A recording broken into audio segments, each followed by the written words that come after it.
all the students on online class. আজকে আমরা যে বিষয়ে আলোচনা করতে যাচ্ছি সেটা হচ্ছে ভয়েস। এটা আমাদের 6 থেকে ইন্টারমিডিয়েট পর্যন্ত আমাদের প্রত্যেকটা স্টুডেন্টেরই আমাদের এটা শেখা প্রয়োজন। তো as a student of class 9-10 আমাদের এই টপিকটা কিন্তু 6 নম্বর কোশ্চেনে, অর্থাৎ ইংরেজি সেকেন্ড পার্টে 6 নম্বর কোশ্চেনে এটা দেওয়া থাকে। এর মধ্যেকার একটা টপিকটার নাম হচ্ছে ভয়েস। তো ভয়েস হচ্ছে দুই প্রকার, অ্যাক্টিভ ভয়েস এবং প্যাসিভ ভয়েস। তো আমরা আজকে শিখব অ্যাক্টিভ থেকে কিভাবে প্যাসিভ করা যায়। আমরা এটা এই রুলস এর মাধ্যমে ইনশাআল্লাহ শিখব। তো আমরা এখানে একটা বড় চার্ট দেখতে পাচ্ছি। এই চার্টের মধ্যে শিক্ষার্থী বন্ধুরা তোমরা একটু খেয়াল করবে যে এখানে দেখা যাচ্ছে যে উপরে অ্যাক্টিভ ভয়েস লেখা আছে, নিচে প্যাসিভ। অর্থাৎ উপরের যে সেন্টেন্সটা আছে হি ইটস রাইস, এটা হচ্ছে অ্যাক্টিভ ফর্মে রয়েছে। ইংরেজিতে আমরা বাক্য লিখলে আমাদের হয় অ্যাক্টিভ ফর্মে লিখতে হবে, না হয় প্যাসিভ ফর্মে লিখতে হবে। আমরা অ্যাক্টিভ ফর্মেও আমরা লিখতে পারি, প্যাসিভ ফর্মেও লিখতে পারি। কিন্তু ক্লাস 9-10 এখানে আমাদের একটা গ্রামাটিক্যাল চেঞ্জ, অর্থাৎ চেঞ্জিং সেন্টেন্সের মধ্যে একটা টপিক, সেটা হচ্ছে অ্যাক্টিভ থেকে আমরা কিভাবে প্যাসিভ করব, আবার প্যাসিভ থেকে কিভাবে আমরা অ্যাক্টিভ করব সেটাও কিন্তু আমরা শিখব। তো এখানে হি ইটস রাইস, আমাকে এই হি ইটস রাইস এই সেন্টেন্সের মধ্যে তিনটি ওয়ার্ড রয়েছে।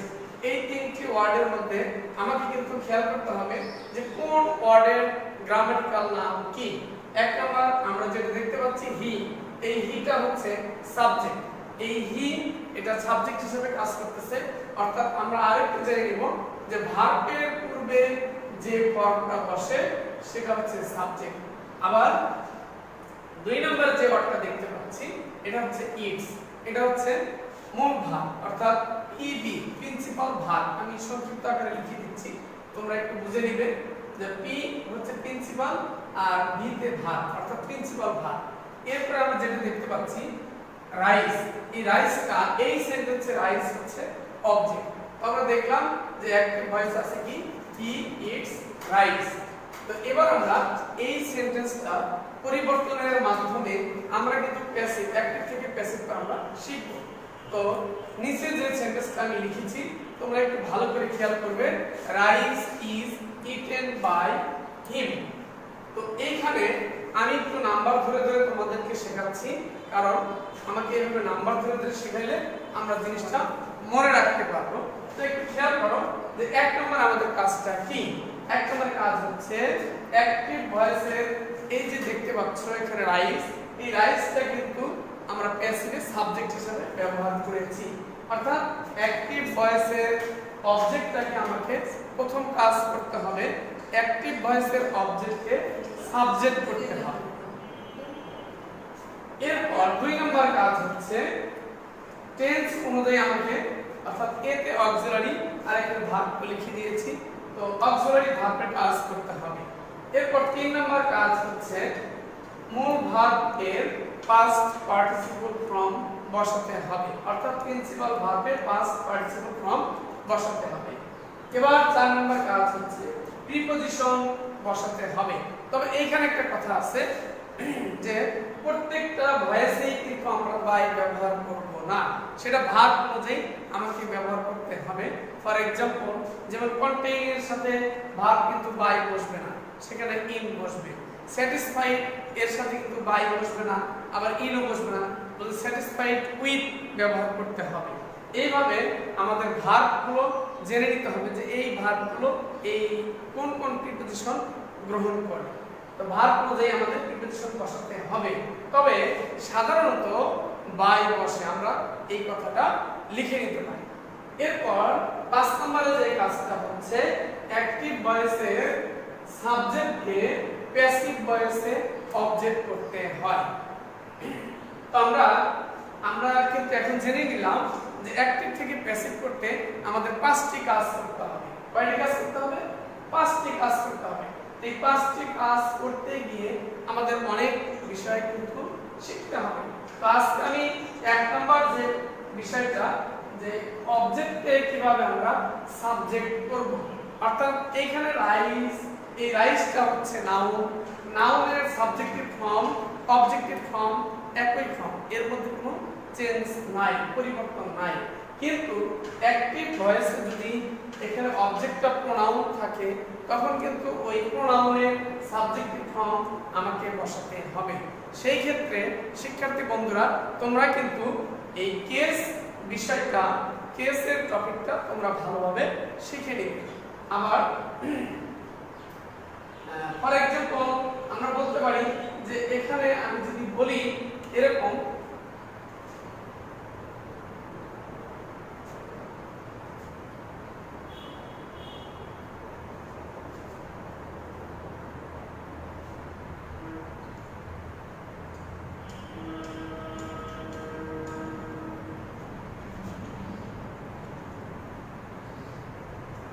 এখানে আমি একটু বোঝানোর জন্য তোমাদেরকে লিখে দেখাচ্ছি। He gave me a pen. এখানে হি এটা সাবজেক্ট, গেভ এটা হচ্ছে প্রিন্সিপাল ভার্ব, আবার মি হচ্ছে অবজেক্ট। এরপরে এ পেন এটাও কিন্তু একটা অবজেক্ট, অর্থাৎ এই সেন্টেন্সটা কিন্তু ডাবল অবজেক্ট দ্বারা গঠিত। তো এই ক্ষেত্রে আমি আজকে তোমাদের সাথে একটা বিষয় নিয়ে কথা বলবো, সেটা হচ্ছে কিভাবে আমরা অবজেক্টকে আমরা সাবজেক্ট হিসাবে আমরা ব্যবহার করব। সেই হিসাবে এখানে he gave me a pen, এখানে আরেকটা কথা হচ্ছে যে আমরা কিন্তু অ্যাক্টিভ ভয়েসে অনেক সময় দুইটা অবজেক্ট দেখতে পাবো। তো কোন অবজেক্টটাকে আমরা প্যাসিভ ভয়েসে সাবজেক্ট হিসাবে গ্রহণ করব, সেই ক্ষেত্রে সবচেয়ে ভালো হয় যে ব্যক্তিবাচক অবজেক্টটাকে আমরা সাবজেক্ট করার চেষ্টা করব। অর্থাৎ ভার্বের পরে আমরা যে ডাইরেক্ট অবজেক্টটা পাবো ওই অবজেক্টটাকে আমরা সাবজেক্ট হিসেবে ব্যবহার করব। তো এই সেন্টেন্সটা আমি তোমাদেরকে একটু লিখে দেখাচ্ছি, তোমরা এই চারটা কিন্তু অবশ্যই খাতায় লিখে রাখবে, তুলে রাখবে, কারণ পরবর্তীতে তোমরা এটা দেখে দেখে তোমরা শিখতে পারবে, করতে পারবে। তো আমি আরেকটা সেন্টেন্স তোমাদেরকে লিখে দেখাচ্ছি।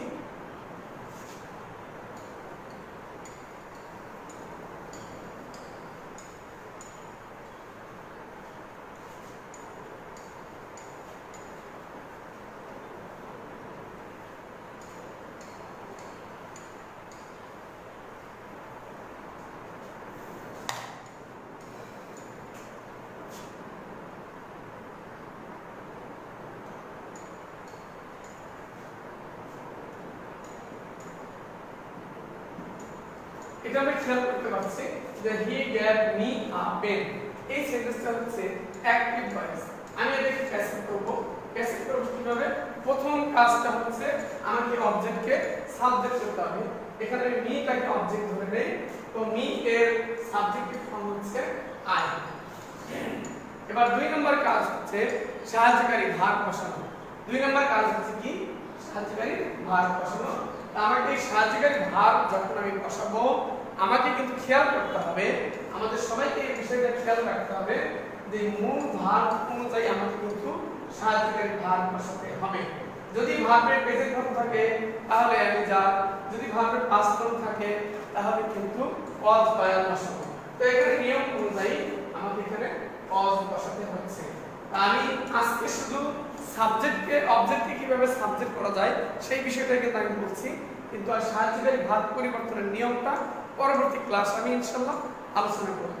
তো আই ওয়াজ